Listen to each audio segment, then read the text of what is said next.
Welcome to the Women's Health Podcast. I'm Marika Hart from Herasphere. And I'm Antony Lo, the physio detective.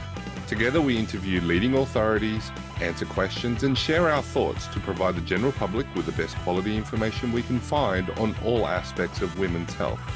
Please remember that our materials and content on this podcast are intended as general information and for entertainment purposes only. They are not intended to be a substitute for professional medical advice, diagnosis or treatment. Now it's time to get cracking with the episode.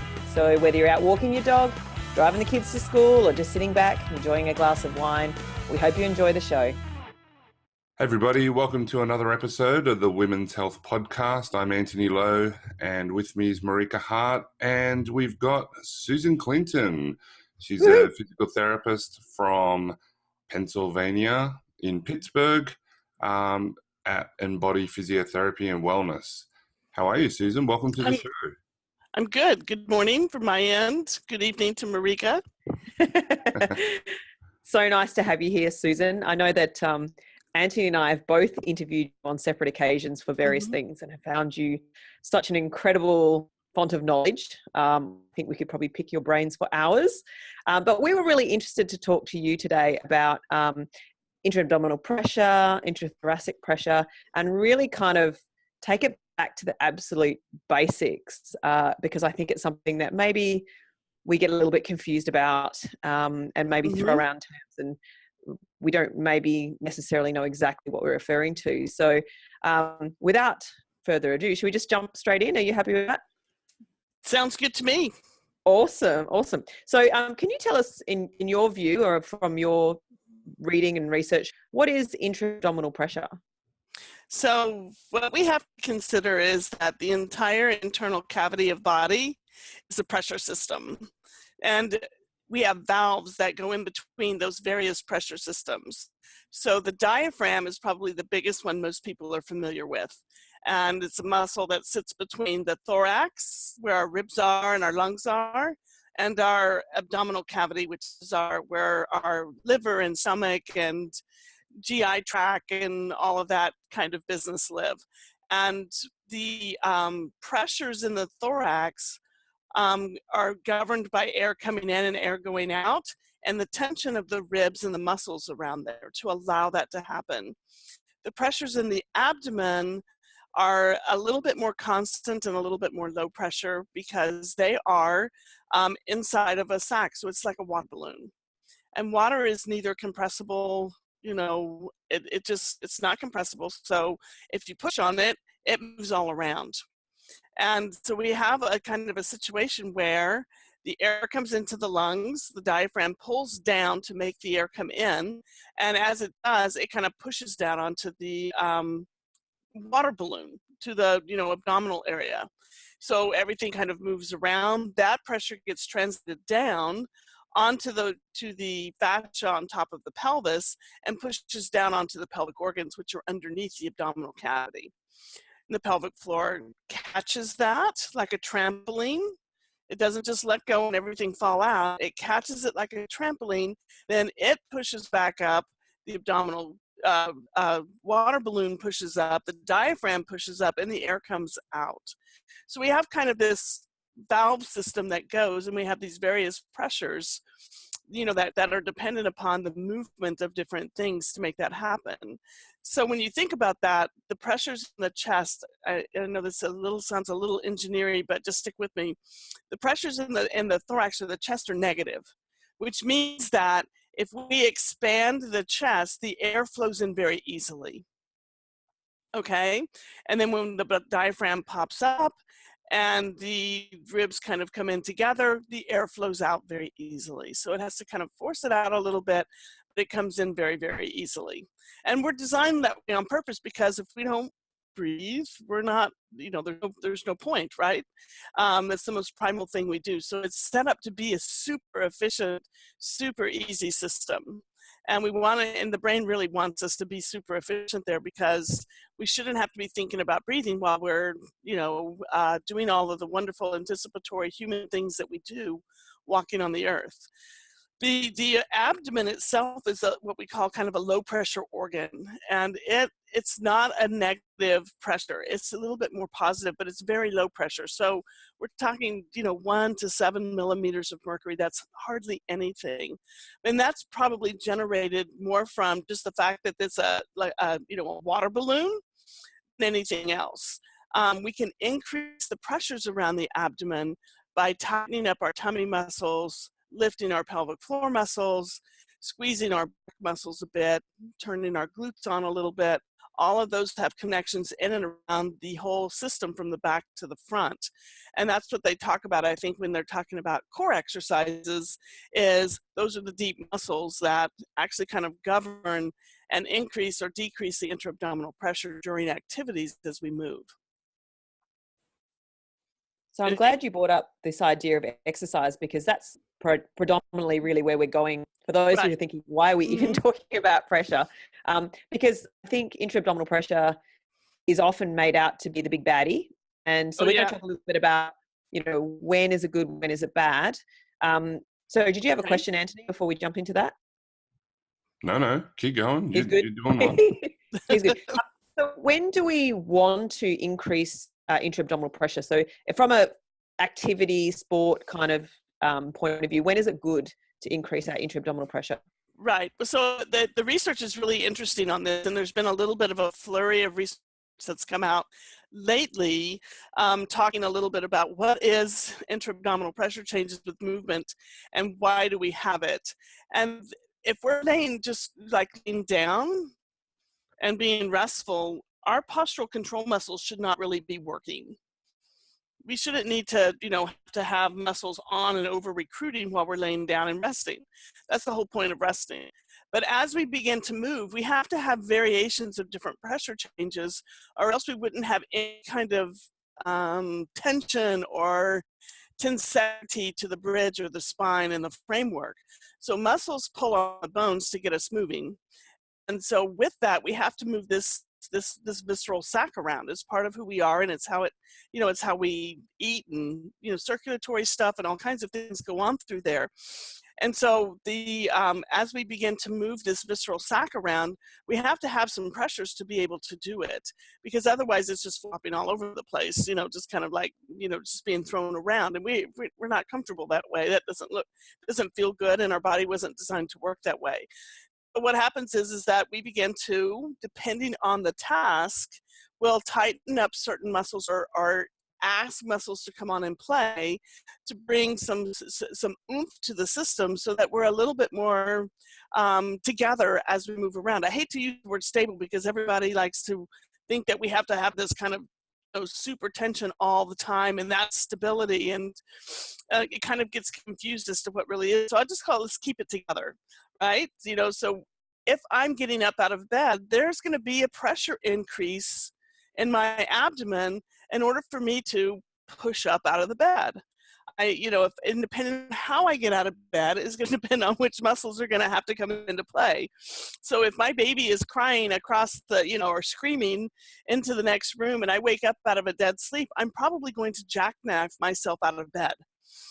So and by jackknife, I mean, a big, kind of almost like a sit-up with your legs straight. You just kind of fly up out of the bed. And I need to have some good intra-abdominal pressure to balance that, crazy activity that's going to come on quickly to get me up, and then it's going to kind of mediate and go down and not be so hard, because it doesn't need to work like this as I'm walking, but it needed to do kind of a big push to launch me out of the bed. Does that make sense? Kind of the same thing like getting on and off the floor. But as transitional movements have been shown now in the literature to be the things that really cause much more of an increased intra-abdominal pressure. And that's not necessarily a bad thing, because we have to have those pressures to move ourselves around. So we're kind of starting to look at it and say, all right, we know we have pressure changes with certain kinds of things, but do we need to have those intra-abdominal pressures for just sitting and working on the computer, for standing and walking and talking to a friend, even for standing and holding things and walking and moving, things like that? And what the literature is starting to show is that the transitional movements which are things like climbing stairs, getting out of chairs, getting off the floor, and coughing or sneezing tends to give us some of the bigger changes. And then when you add a Valsalva, and if everybody knows what that is, that's like a bearing down, kind of thing that some people do when they're straining on the toilet, but some people do it just to move. They have this big bear down to get out of a chair, or a big bear down to get off the floor. And what we're finding in the research is that really takes those higher pressures and really, raises them up quite a bit. So it may not be that just because the pressure changes to get up and get out of a chair is a bad thing, but if you add a bearing down or a breath hold, like a strong breath hold, to be able to accomplish that task, then that's beginning to show us that perhaps maybe we don't have enough strength to do the activity, or we've kind of developed a bit of a pattern of breath holding to do the activity that can be changed pretty easily. Sounds a bit like tension to task, Antony. Yeah, it's almost like we teach this stuff, huh? It's interesting with the breath holding thing. It's interesting that you raise it because, in the literature as well, some activities holding your breath doesn't actually have much difference at all. Mm-hmm. And I think what you said with the bearing down pressure is so key. It's the way that you hold your breath and bear down that seems to be the thing. And yeah, once people aren't strong enough, they have to hold their breath to move their body around. It just becomes difficult. Right. I think that what I've seen clinically is two things. If somebody has what we call a force production problem, in other words, they're just weak, their quads are a little bit weak, their glutes are a little bit weak, it's difficult for them to get out of the chair, they've become sedentary, or they got sick, something happened, and they have to develop, it takes time to develop that strength back. That's not going to change just like this. So we have to give them better strategies. So we have people lean a little bit more further over. So it's a little easier to use the strength that they do have so that they're not bearing down so hard, or maybe use the arms of the chair a little bit to help them. I think everybody's kind of familiar with that one time where they were sick for a few days and then they went to go get up and move around and they just couldn't realize how they fell, how they felt. And it took them days and sometimes weeks to feel better. We can lose a lot of strength really quick, illness and bed rest. But the other one that I see is, and I agree with you, Antony, that the latest research by one of the people from, I believe it is in Salt Lake City, that is looking at this, didn't find a difference with breath holding, but breath holding in her population was self-reported. And one of the things that we talked about around that is people don't know they're holding their breath. So if you educate them and they can really be, all in and mindful about it, it would be interesting to see what that would show. And it still may not show any difference. But again, if they really weren't, I think the thing we're trying to get here is that, the really cutting off the breath, and putting a lot of oomph behind it to do movements that humans should be able to do without holding their breath. And I think that's kind of the crux of it. So we want to kind of think about how can we get people, because the second thing that I see clinically is that when people they may be using that technique, but they have plenty of strength. And so how do we test it? Don't hold your breath and get up. And oftentimes they can very easily. And it's like, okay, so this is an unnecessary addition of force into your system that you probably don't need. This other person over here who's weaker is going to have to modulate that for a bit till they get stronger. This person over here, if it changes that fast, it's not a strength problem. It's a strategy or a coordination thing. And so we can develop things to help them think about breath holding. If they're oftentimes they'll say, oh, darn it, every time I get out of the chair I am holding my breath, but I can't seem to make myself stop. So one of the strategies I use with people is to simply talk, because you can't hold your breath and talk at the same time. It's an exhale that makes the vocal cords vibrate, and so they can start talking as they get out of the chair. They can talk as they climb the stairs. There's something to that, a story behind if you're running or walking, you should be able to converse with the person next to you. And that means that you're not working quite so, working kind of at more of that moderate level for endurance. I think a lot of that is that, if you have to hold your breath to run, you're probably past the fatigue point. Yes, you're going to need to hold your breath or breathe differently, I should say, not hold your breath, but breathe differently if you're in a full out sprint, and we don't train endurance in a full out sprint. We throw sprints into endurance training to augment it and accent it a little bit better. So you may be more winded when you're doing a full out sprint, but the regular stuff that you're doing, you should be able to kind of talk and converse a bit while you do it. And it's kind of a nice check-in for people to kind of figure out, how hard am I really working? Hills are really hard for me. I feel really winded after a hill. Maybe I need to put some more hills in between on my walk so that I can get better and get better endurance around those hills. Or every time I run, I just can't get my breath. So where's the holes in the train there that maybe we need to kind of help them so that they're not going from, just a nice moderate work to like this really heavy work that isn't sustainable for them at that time. I'm just thinking of a client that I saw yesterday who had hysterectomy. She's quite young, and then developed prolapse, and she wanted to get back into lifting, and she had a pessary fitted, asymptomatic. And it was so interesting just assessing her and just watching her breathe. And there was no movement of her tummy at all, and no movement of her lower ribs, and she was just all breathing up here. And so just what you were saying about people being aware of their breathing patterns, this is someone who's very fit and active, who's been lifting weights, prior to up to where she got the prolapse, but very fit and active, very body aware in many ways. And she had no idea, no sensation that she did not breathe into her abdomen, and actually trying to change that, because obviously for someone with prolapse, so in my mind, if we talk about some of those things that may be a consequence of too much pressure over a long period of time, in my mind, I'm thinking hernias and prolapse, for example. But yeah, trying to change that strategy, and every weight that she lifted, and this is a woman who can deadlift 100 kilos.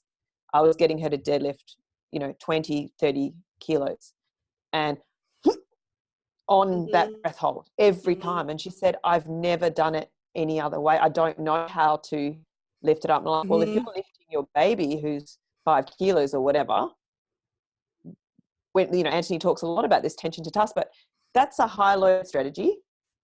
We don't need a breath hold to lift something that's so far below your maximum. Would you agree? Right. I totally agree.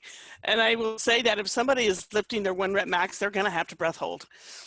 Or it's not your 1 rep max. Way around it. Yeah. I mean, you just have to. It's a protection strategy so that you don't blow your system out. The muscles come in and everything, it builds up the right tension. Antony calls it tension to task. Some other people call it task dependent. But the idea is that you need to kind of your system should be able to grade how much oomph has to go into it. And if it is something like lifting the couch for a second to, push the sweeper underneath it, there may be a breath hold for that. And we need to help people develop that strategy appropriately.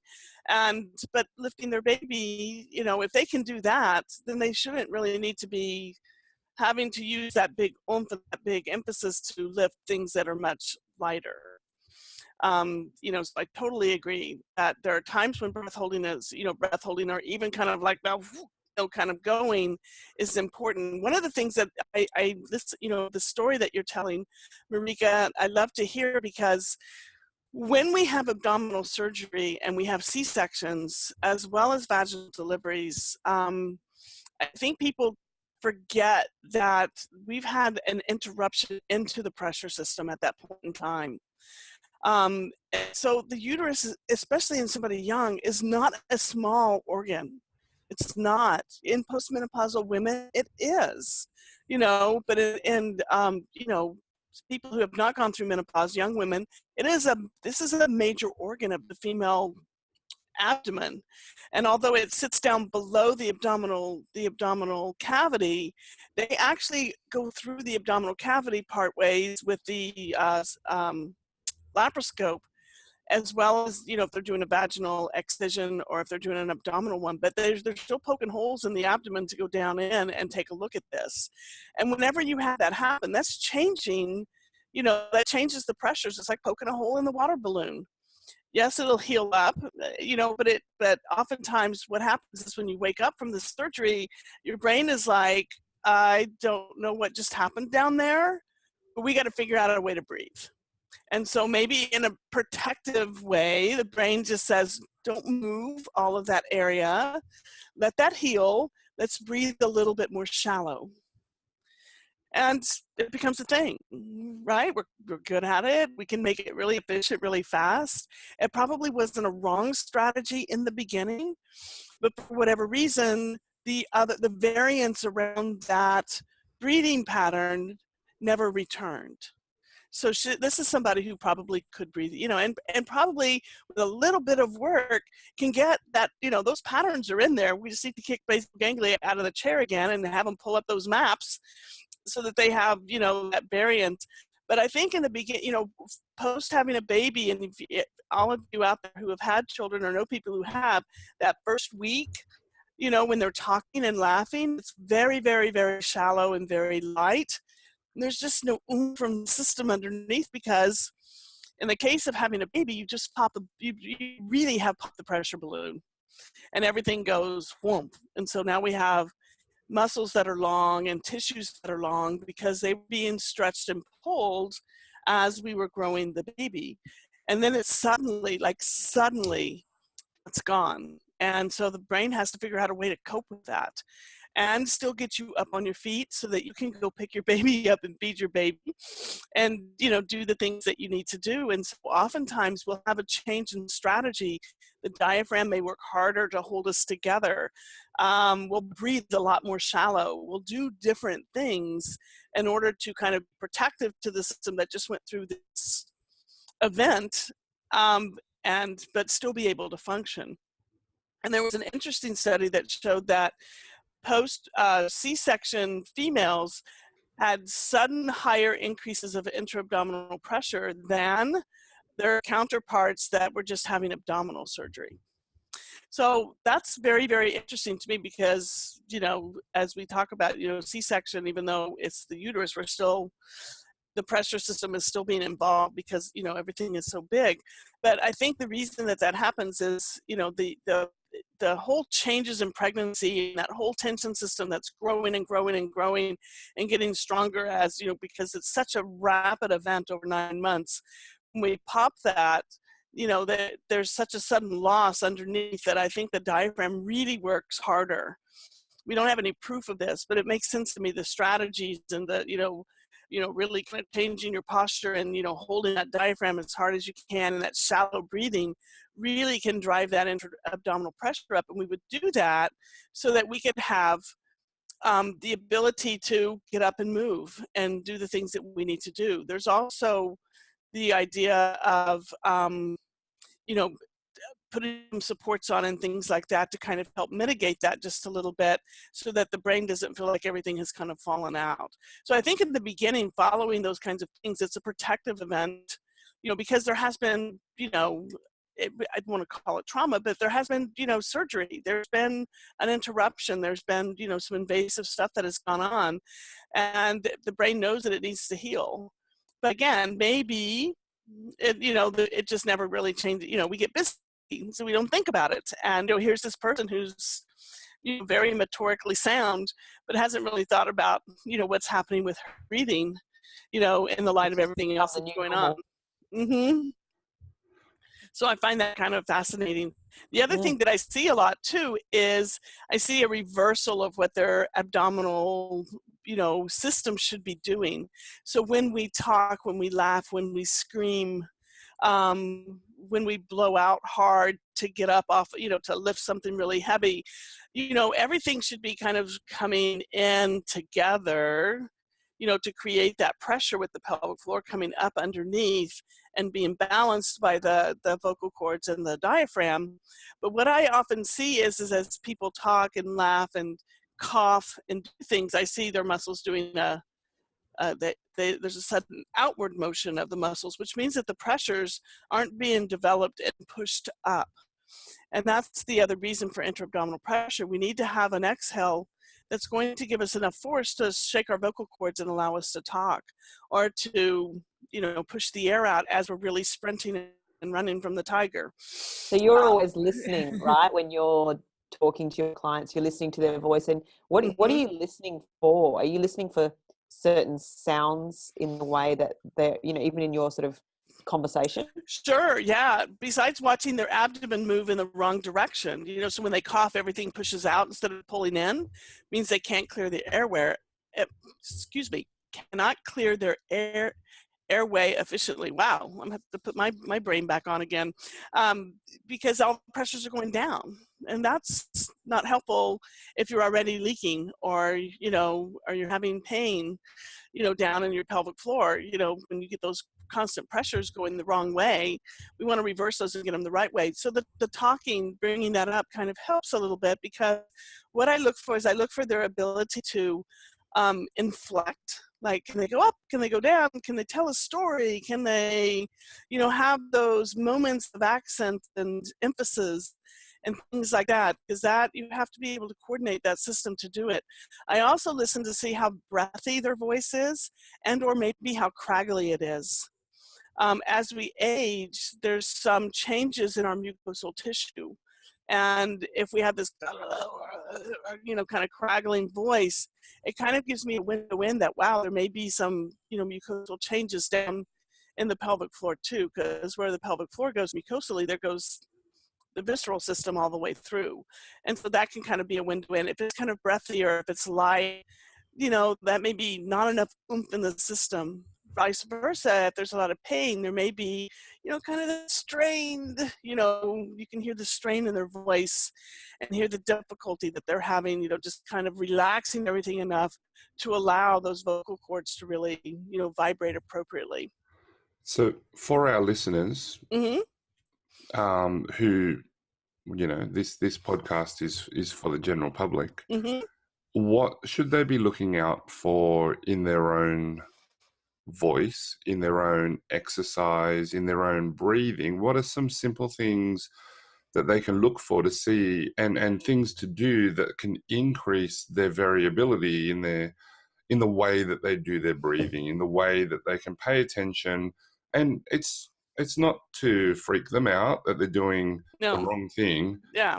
It's more to show them, hey, this is a strategy, like you said, the brain has been using. And we just want to give you other strategies so that you can, maybe take some pressure off other areas like your pelvic floor or any abdominal wounds that you might have from surgery. What sort of specific examples or things can they pay attention to? So the first one with the breathing and talking, I just have them place their hands on their abdomen. And as they talk, like I have my hands on my abdomen right now, as they talk, they should be able to feel their abdomen coming in and kind of working with their breath, to kind of bring that air up and out of the airway. What I want them to do is see if their fingers are going outward. And if they are, just think about making some small noises to learn to retrain to bring the air in and up, so they can do things like making noises like a yip noise, like yip, yip, yip, yip, yip, and put their hands, and they can feel, muscles kind of start to click in a little bit easier. That can be very helpful. Yeah. Can I get even more simpler on you? And can you just tell us what, as they're going yip, what should be happening? And so as they breathe in, what happens at their tummy? As they breathe out, what happens at their tummy? Okay. So as they breathe in, their tummy should expand. As they breathe out, their tummy should come in. And so with the yips, as you breathe in, you'll feel your tummy come out. With the yip, you'll feel it pop in real fast. So it's kind of yip, yip, yip, yip. And the more you raise your pitch, the more your pelvic floor has to come up to meet that, which is kind of cool. So we don't want to yip, yip, yip down here. If we're trying to get like some oomph to the system, like with a sneeze and hold, we want to like bring the pitch up just a little bit more into a kind of a high pitch, yip, yip, yip, yip, because that helps bring the pelvic floor up, which is So easy you to mean do. my pelvic floor doesn't work so good when I go No. yep? Now, when you do that low yip, but you can do a higher yip, Yep, just yep, because your yep. range, just because your range tends to be more alto or tenor, you still have a range in that, because everybody's different. And that's why we have people who can sing soprano and people who can bass. But even the bass people have a higher pitch range to their voice, and that has to be recruited, through their increasing some intra-abdominal pressure in the pelvic floor coming up to meet that. So you don't Do you have to think be there's Mariah value? Carey to, Mhm. sorry, Marika, time differences. You don't have to be Mariah Carey to get that No, high yips. no, It's you whatever's don't. high for you, right? Right, exactly. And some people, quite frankly, have lost those higher pitches, mainly because they're just not using them anymore, or it was a strategy that kind of got wiped out because of other reasons, and they never went back to it. Here's another thing you can do. Once you kind of feel that and feel what happens when you talk and you feel it come in, turn on the radio and sing to your favorite songs. Sing out loud. I was And actually just going to ask, do you suggest our listeners, don't worry if you have rubbish there's no such hearing? thing as rubbish to a voice. Oh, my There's husband is no completely tone deaf, so I completely disagree with that statement. He there is may not be allowed to sing. I didn't ask them to sing to each other. I asked them to sing with the radio. So to our Yes. listeners, in the shower, in the car, I drive my children nuts. I sing At all the time. home, cooking dinner, Sing in the all the time. So bathroom that's when you're brushing your teeth. Their music can be everywhere. this is good And pelvic floor training, right? it's wonderful. Besides that, music makes us move. Can't listen to music if it's your jams. Now, it can't be my jams. It has to be your jams. What does it for you? Because music makes us move. Even the soulful music, people kind of tend to sway. And they do. So, or the heavy rock and all the stuff. You jump around and do things. It's a great motivator for movement. It's absolutely fantastic.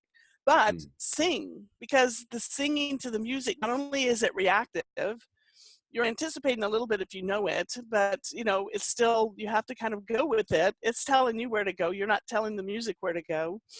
And that's really cool because that brings that reactive kind of process into the system and just build that oomph that you want for, just retraining that breathing. And the variance in the music makes you have to coordinate your system a little bit differently. So you don't have to think about, okay, 5 minutes of this kind of breathing, 5 minutes of this breathing, but just put the music on. Yeah, well, you get through a 5-minute song pretty quick that way. And it's a lot more fun. If we can transition that to lifting, one of the things that I get people to think about, you see, because lots of people think, I don't hold my breath when I exercise, but what I get them to do is actually sing a note. Yeah. And they can hear the pitch changes, which is their pressure modulation, right? That's what you were saying before. At what point do you think people need to start tightening up or even cutting off and holding that breath? We alluded to it earlier. Lots of people are holding their breath when they're, picking up their baby or picking up a lightweight, only, 30 kilos, which might, 65 pounds. It might be heavy for some, but for a lot of our listeners, it won't be heavy. Okay. And that's, I mean, unless there's something really strength-wise wrong, I think everybody pretty much knows what they can and can't lift. And when you know that you're lifting something really heavy, that is when, you can, you have to begin to start to think about, how am I going to get this heavy weight up? And that's where you really have to kind of start to use that breath hold to develop that pressure high enough to do that transitional movement of pushing the weight around. When it's not so heavy, you need to really kind of back off and allow yourself to breathe. If you can't feel yourself breathing, I love what Antony said, which is hum, say something, talk while you lift, and if you find that oftentimes that can be very exposing to where your weak point is in the lift. And I've used this quite a bit for myself. So maybe I'm doing a press up, right? And as I'm talking and I'm getting into the press up, maybe right here, I go, and then I go back to like regular talking, and I can find, wow, what is it through here that, you know, maybe that's the part I need to work on to make that a much more smooth lift, or I can increase my performance if I can get that part of the lift a little bit better. So it can show some areas, you know, as you're moving through the motion of where you're struggling, where your Yeah, we struggle call it the point is. sticking point. Yeah, sticking point. I like to call it the struggle point, because it's a point where they're struggling a little bit. And same thing getting out of a chair. You know, somebody could be healthy, wealthy, and wise and still struggle to get out of the chair. Why? You know, it's a pattern that got laid down for them, and now they just need to learn some new strategies to be able to break that and maybe work on that. Where's that struggle point? Is it because they're trying to Kegel to keep from leaking to get out of the chair? And that's causing a sudden change in their ability to like lean forward and get up and use their muscles in a different way. You know, that just helps us kind of identify where in that movement pattern are people kind of having a little bit of trouble. So the final thing I think you were asking, Antony, is about when do you want to start like holding the breath? One of the things that I like to do, and everybody can do this listening right now, it's so simple, is take a deep breath in and then hold it. So you go, and just feel what happens in your body. And then do it this way, because you can build some cool variances around that breath holding, which is really neat. What I'm going to do is I'm going to take a deep breath in, I'm going to start to let it out, then I'm going to hold it. Okay, so it's going to look like, and then feel what happens. And a lot of people will really feel that they have a lot more oomph with that type of strategy versus just lifting it up, filling your whole belly full of air. It's almost like blowing the balloon up as much as you can and just letting a little bit of air out till that balloon gets nice, and then cutting it off. So sometimes that can allow that exhale that's on that big balloon can begin to recruit those muscles just a little bit harder and give you a little bit better intra-abdominal pressure boost for that lift. So that's kind of a fun thing to play around with too, because it's a different strategy than most people have used. So it can help you kind of build some variance in around, okay, what's going to be the best breath holding strategy for me to improve my performance? I think a lot of people, I mean, intra-abdominal pressure has been a pretty big topic of conversation, I think, for years.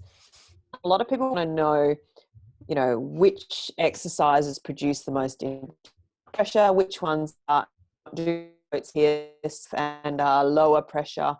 And I just want to hear your thoughts on this. And Antony, I know you've been chatting to some of your colleagues in Salt Lake City as well recently.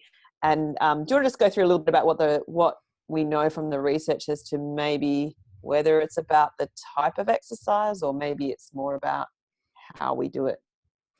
So if we're going to go strictly off what we know from the literature, sit-ups do not cause the intra-abdominal pressure change that everybody used to think they did. So I can just put that right out there.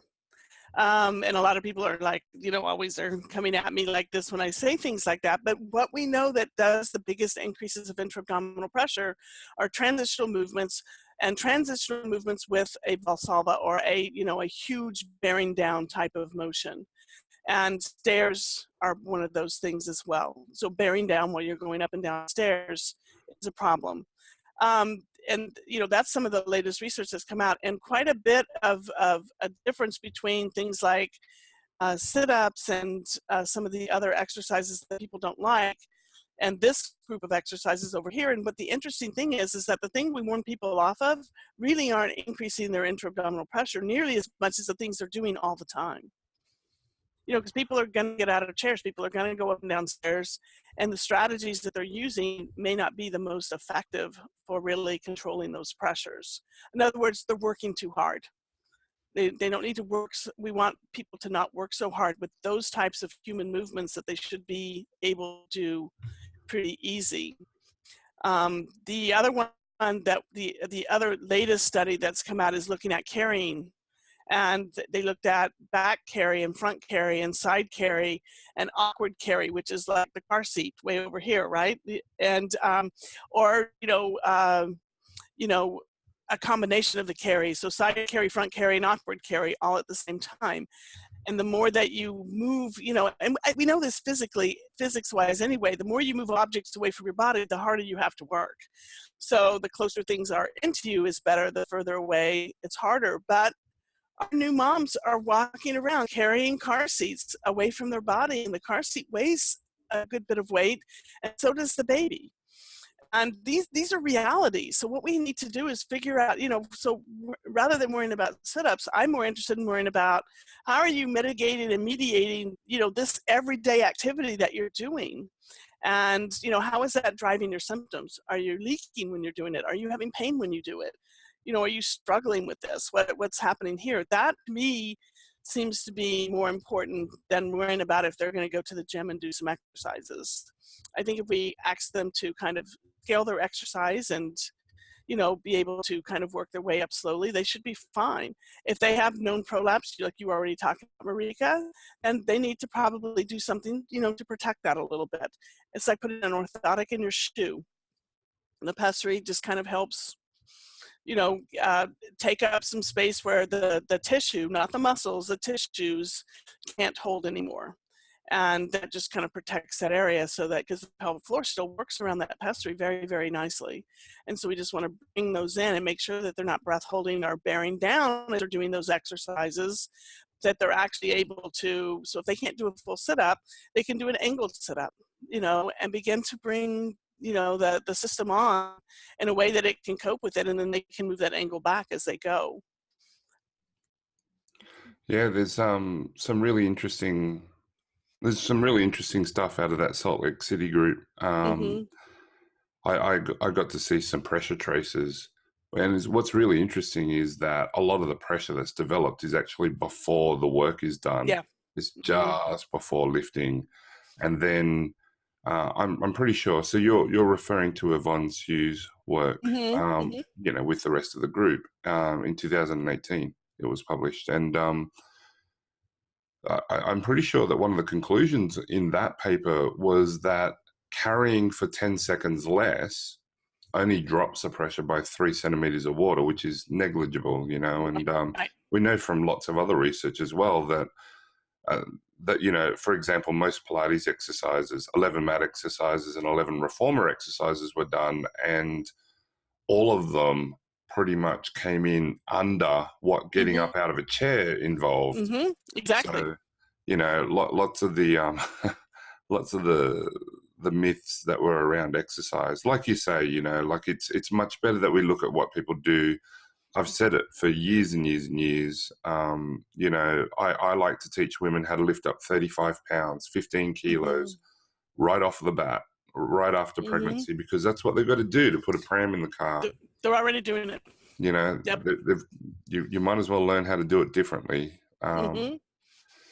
So much stuff. I love all the pressure stuff. It is. It's fun, and it's so enlightening to see that because to me, the people who are doing these 1 rep maxes in their life, I mean, they're not lifting their couch every day sweeping. They're not. If they are, they're a very skewed population. But, people go to the gym. They go to the gym 3 hours a week, maybe 4. We're talking about 24 hours a day, of activities that could be driving that system a lot differently than doing some exercises at the gym for 30 minutes, or like Antony was saying, but on the Pilates, on the reformer, and the Cadillac, and that kind of thing. Those are absolutely essential, but I think it's the stuff we do every day, all day, is where we get into a little bit of difficulty, because our brain sets up patterns so that we can do these things all day, every day, not have to think about them. And so sometimes we need to have different ways to do it so that we can ensure that we're not driving symptoms. So when somebody tells me every time I get out of a chair I leak, then there needs to be some new strategies on getting out of the chair. And it may not be that their pelvic floor is weak. It just may be they're generating such pressure to get out of the chair that their pelvic floor can't overcome that. So, so we can kind of look at it from both ways. It's not so much that we just need to strengthen the pelvic floor. That's good to do. But if they still are using that really solid bearing down strategy every time they get up, they're, that's not, and they have symptoms, that's not going to be a good strategy for them. We want them to develop some variance on this so that they can get out of the chair and not leak. This is a question without notice, and just something that I just wondered now. You've mentioned using singing to help the timing and coordination of breathing, and we know the pelvic floor works with that.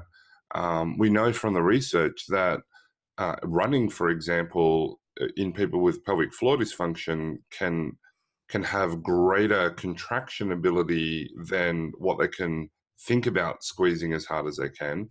Is there any research on things like singing and using anything like that? Have they looked at that yet for pelvic floor activity? Yeah, that I know of. The last time I looked, I couldn't really find anything. Most of the information that I've been able to dig up on using the voice and using singing and using even that for changing strategies around people's stress responses has all come out of the performing arts literature and the Alexander technique literature. They use a lot of this stuff.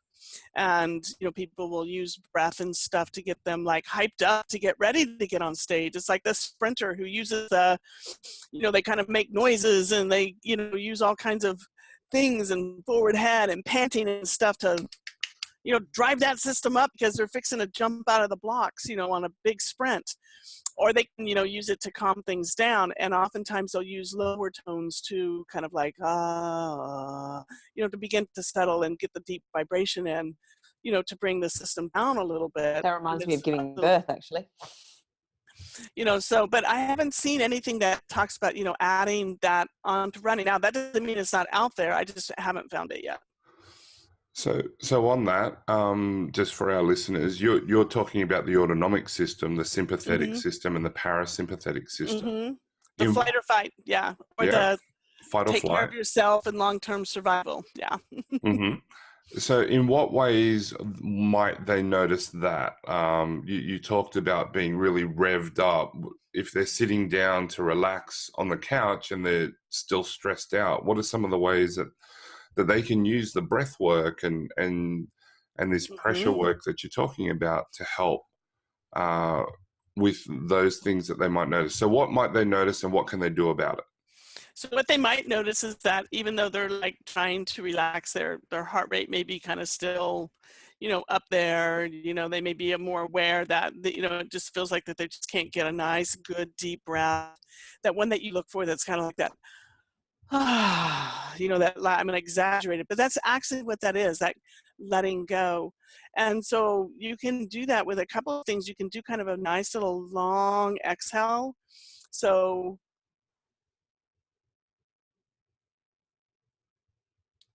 Susan's still breathing out, by the way, for those listening. Out, so that's happening. Or what's really cool is using hum. And I'll just have people not go to a lower pitch right away, but just put their hands on their chest.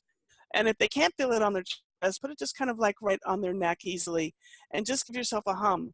And feel the vibration. Pay attention to the vibration, not the sound, the vibration.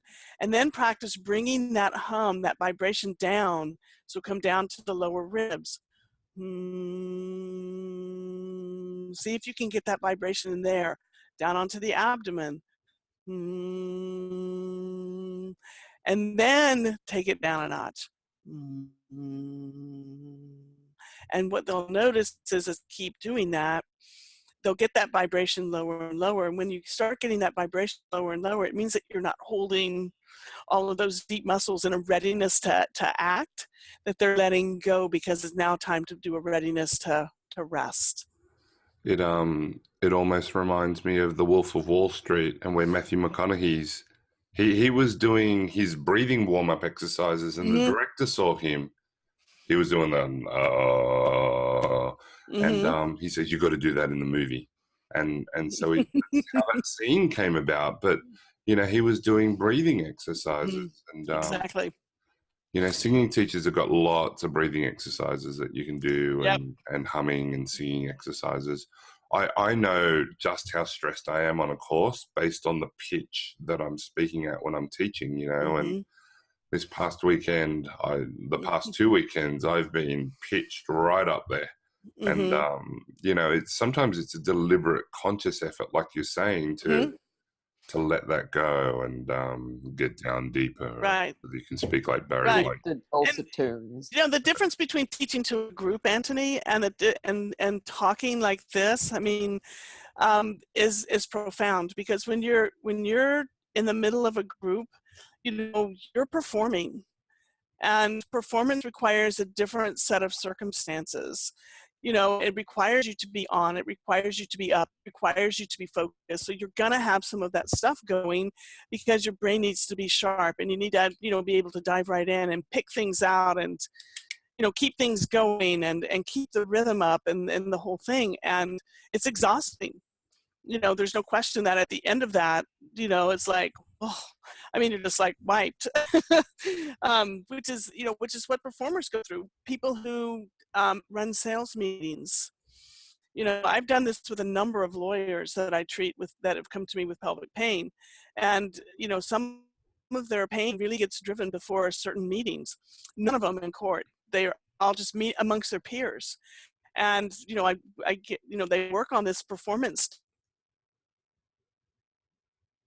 What you know, kind of find, you know, we play with a lot of different things. Find the things that, you know, strum your central nervous system and bring yourself to, not down so low that you can't perform, but to get you out of that wind up, so that you actually can talk without a strain, and, you know, and your pelvic floor being pulled in, and you know, overworking too hard.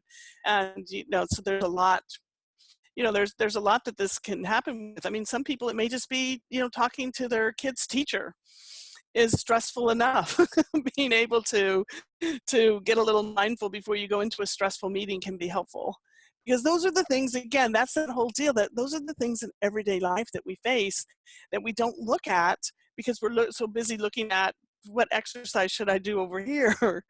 And to me, it's like, if we can mitigate all of this and get variance and change and all of this stuff is fine. This is going to make you stronger and healthier, and, you know, get you out of your patterns over here, and it all works together better. But I think it's the stuff we do every day that drives that system a whole lot more than, you know, the single pockets of exercises over here. I had a question, Marika, if you don't mind. Go ahead. We're talking about pressure. Mm-hmm. We're talking about abdomens. Mm-hmm. Diastasis is so hot right now. So gonna ask it. Oh, you were going to ask it, Lee? No, go. Yeah, I was gonna ask something about diastasis, but go ahead. Well, my question is, how does this apply to diastasis? Well, it does, because what you have to look at with diastasis is that you have to think about, how is that system able to recruit, and what is happening. And because if we are recruiting in a way that's causing I think everybody knows doming, is that correct with your group, Marika, that you speak to? So if the stomach is pushing up and out when we do something, then that's probably not the most optimal strategy. If it happens every once in a while, I don't freak out about it, but I don't want it to be a strategy that they use all the time. So one of the things that's coming out about diastasis is not so much, do we close the gap, but can we make that system, can we bring tension into that system? Because as I talked about, as the muscles of the abdomen work, they actually pull on that connective tissue, or that thing in the middle we call the linea alba, which is it's just a big thick piece of connective tissue that, you know, can get pulled side to side as different muscles are recruiting. And since we're working on the water balloon, what we don't want to do is do a recruitment so much that we're grabbing and pulling, but the water balloon is being pushed out. We want to be able to develop the pressure with the stuff that's actually going to just tense the whole water balloon. And so the water balloon actually on the front is going to be full, you know, is going to be bringing this, you know, bringing the tension in a little bit. And so that's a lot of the work by Diane Lee, and some of the stuff she's done with Paul Hodges in the literature out there. And so everyone is, you know, kind of, the whole idea everyone is up in the air about what to do about diastasis. And I think that when we look at normal muscle physiology and we look at the way that tissue heals and the way that tissue changes, I think that's going to drive the way that we're going to pay attention to this a little bit better. And I think everybody wants to have this inverted belly, and we should never have inverted bellies. It should never be that way. But what we want to have is strong bellies, and that means that we want to be able to use the muscles to develop the right tensions in the body to give us the up and out exhale, the up and out cough, the up and out, the right tensions for lifting and holding us together. And I don't know if that was what you were looking for. Do I need to speak to something more specifically? No, I'm happy with what you've said. I think it's entirely consistent with what both Marika and I teach. That's for sure. Being able to control that pressure. Yeah. So important. The tension. Also to be able to generate pressure. Yeah, exactly. Because sometimes that the integrity of that linear alba is so poor. It's like this loose bit of elastic that you can't generate the intra-abdominal pressure. So there's just that inability to create force. Yeah. Right. And the surgery can be incredibly useful. Right. So there are always going to be cases of pelvic floor issues that do not belong with the physical therapist. And some people are going to need surgical solutions. Same with prolapse. They're not going to do anything about prolapse until you're through having children. They're just not. So, we're not fixed for everything, but what we can do is help the system get itself together a little bit better. And some people may have an abdominal wall after pregnancy that just isn't going to recover and be able to generate the forces like you were speaking of, Marika. And that doesn't mean it's everybody, but those, the people who fall into that category are going to need, something else. They're going to need maybe a surgical solution, support, something else, that's because they're just not going to be able to get that piece back without it. And just to put it in perspective for the people listening, I've been physio for almost 20 years. 20 years. I think I've probably seen 3 abdominoplasties in that time. In recent years, I'm seeing a lot more people with diastasis because I get referred a lot more. And I probably have 2 at the moment who I think are heading down the route. So like you say, it's not that common. Like the vast majority of people do very well with conservative management. So even though I spoke about surgery, yes, it's not something that we push towards very quickly. I had something very interesting, and I know Marika doesn't forget about them, but martial artists, in the conversations amongst therapists around the world, I don't see enough discussion on female martial artists and how pressure generation, like they need to accelerate hard, hit hard, and recover hard, because otherwise you're going to get knocked out, be it kicking or punching or grappling. Do you have any words of wisdom for any of our clients that enjoy either a boxercise class, Brazilian Jiu-Jitsu, Taekwondo, karate, kickboxing, any of those sorts of martial arts? About ones where there's some impact, Antony, like there's actually some sparring, because that's quite different, I think. Yeah. So bag work and sparring where you're going to make physical contact or you need to brace for an impact is. Right. So there's from what I understand, and I have not worked with a lot of martial artists, but I love watching them because, wow, it's amazing. But I think that when you think about that, one of the things when you watch the really powerful or advanced martial artists do their craft is pay attention, listen to them. Because there's breaths, there's breath holds, there's vocalizations that they use, there's high-pitched vocalizations that they use, there's low-pitched vocalizations that they use. And it's amazing because when just to, like I guess the person who does the karate that can go through and bust, a number of boards, listen to the sound that they develop and generate right as they go. It's that's part of the I think their modulation of their system. And because they have to recover fast, you can hear also the drop. So you can hear all of these different kinds of things. People get lost in watching the movement and the sharpness and stuff and don't pay attention to the underlying stuff. And it's fascinating. One of the things too about martial artists is like you were talking about, Antony, is the acceleration and the hit, but it's also there's the other end of it is every, kind of the law of, for every action, there's an equal and opposite reaction. And they, so when you hit that hard or have that high of acceleration, you have to have a deceleration. And so many of them spend hours and hours and hours learning the decelerating part, learning how to use the floor to fall, learning how to use, to generate the force as they fall, to come back, to come from it, so that there's this kind of movement that goes forward and back and forward and back and back and forward and back and forward, so that they've got that, that type of acceleration, deceleration, and using the environment around that, including their opponent, to generate those forces. And so some of the things that they learn is as the kick is coming, is how to actually let themselves go so that they absorb the kick and not become the object that's being kicked. And that takes the speed and the direction out of the kick, right? And the intensity. So there's a lot of that goes on, and there's a lot of vocalizations and a lot of mouth and stuff. If you go by any kind of when I teach a class over at the local municipal center, there's a karate kid, group that goes on in there, and they're there because everything is hoo, ho, hoo, hoo, hoo, hoo. They're doing all of that kind of stuff, and it's all vocal.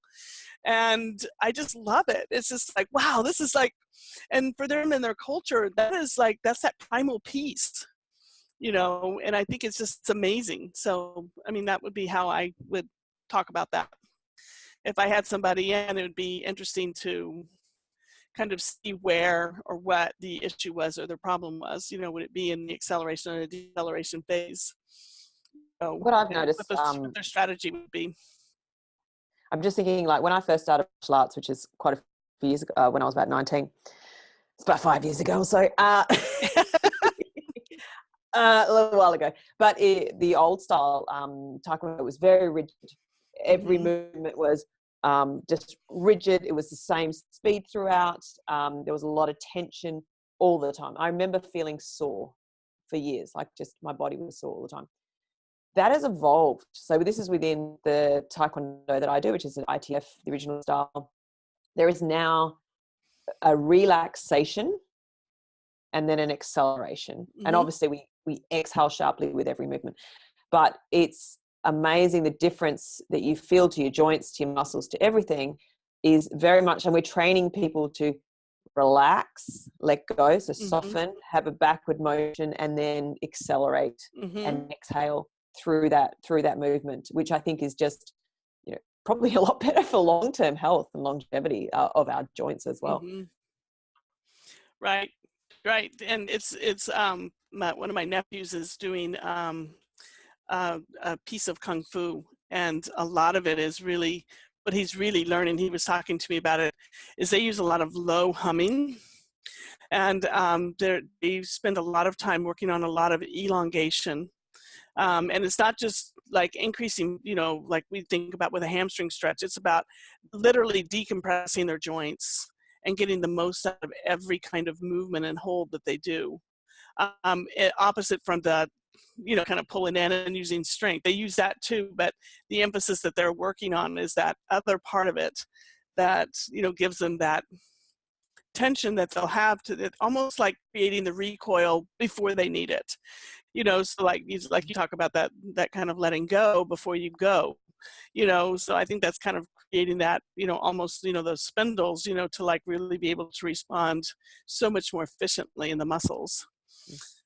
So all interesting stuff, but I mean, it's no different than, wonderful ballet dancers who actually use ground force reactions of the floor to launch them into the air. And the strategies that they use are not those perfect ballet strategies. and the men who turn, that do the multiple turns in the women. There's all this talk in ballet, your arms have to be here and you close and open and close. When they're doing that, they're using their eyes, they're using the spin strategy, they're using all kinds of different things and momentum and control, but they're using the floor every time, to be able to launch them as they come around for each turn. And so it's all of those kinds of things that you can see in everyday life, just like it is when you lean over and pick up your baby. Maybe what we need to teach people is that let go and then get your baby and come up rather than tense, and grab. And I know, Antony, you teach that actually in a weightlifting piece, getting there and really kind of breathing and getting, things going before you actually do the lift. There's a lot of emphasis that you put on that whole preparation piece, and rather than the lift itself, which I think is wonderful. It's amazing because it's a game changer. So I love it. Yeah, it was just born out of being frustrated watching people do things. I call it putting the handbrake on a Ferrari, Yeah. It's like, why are you slowing yourself down? Right. Exactly. So yeah, I think that's fantastic.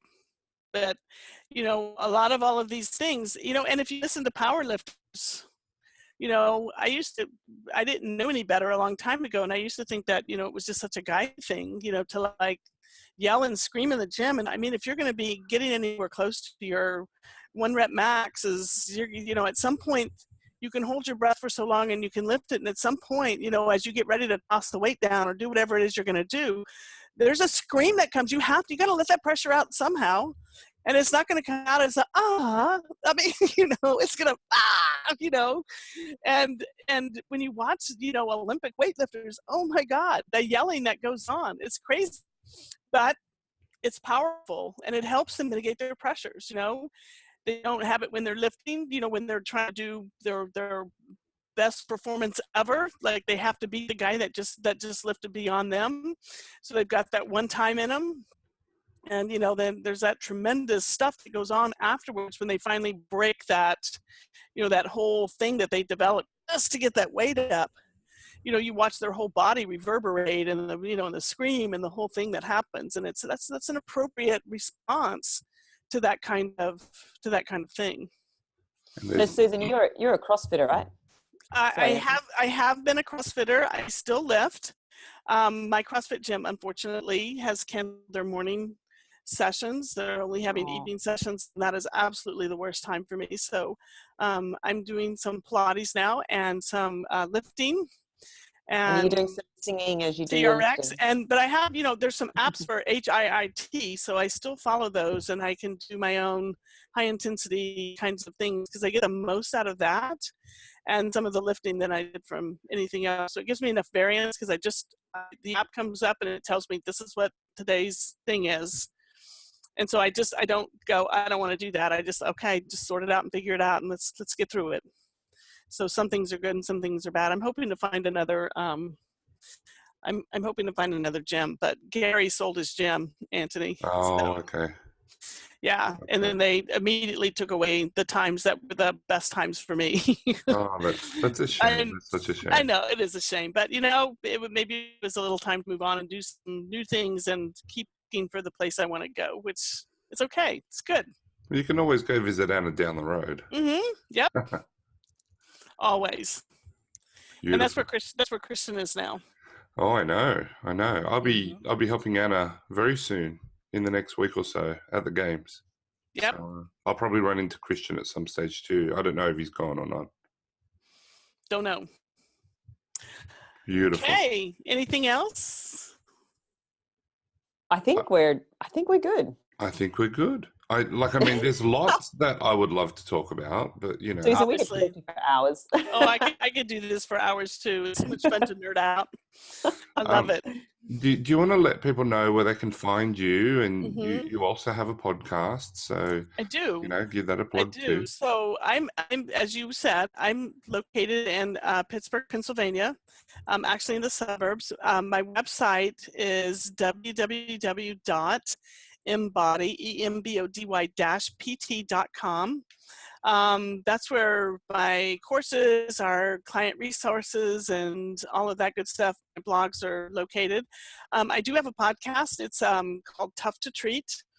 And it's with my co-host Erica Mello out of New York City. And we talk about complex cases and that of people that come right into our office, and they are people just like everyday people that have had, things that have happened to them, and how we figure out another way to get them out of it. And it's fun. We have a good time discussing the cases and sorting through our information and challenging our confirmational biases all the time. So trying to do things a different way, even on the podcast. And so we have a lot of fun with it. And I've been on various vlogs and podcasts and things as a guest. So you're a very popular lady. There's actually a podcast coming out too in August. I can't remember if it was postpartum pelvic pain or pelvic girdle pain in pregnancy that I did with Karen Litzy. So that's coming out soon too. So yeah, it's been fun. Thank you. This has been an honor. I love talking with you all. Thank you so much for coming to chat to us. Mm-hmm. So should we sign it off for today and just say thank you everyone for listening? Sounds good. And we will be back in your ears very soon. Thank you very much. Well, that's it for this episode. Please be sure to hit like if you enjoyed this episode and leave any comments or questions below, because we'd really love to hear from you. If you haven't already hit subscribe, please do so now so that you can be kept notified of when we release a new episode. Otherwise, thank you for listening, and we look forward to having you back with us for another episode of the Women's Health Podcast.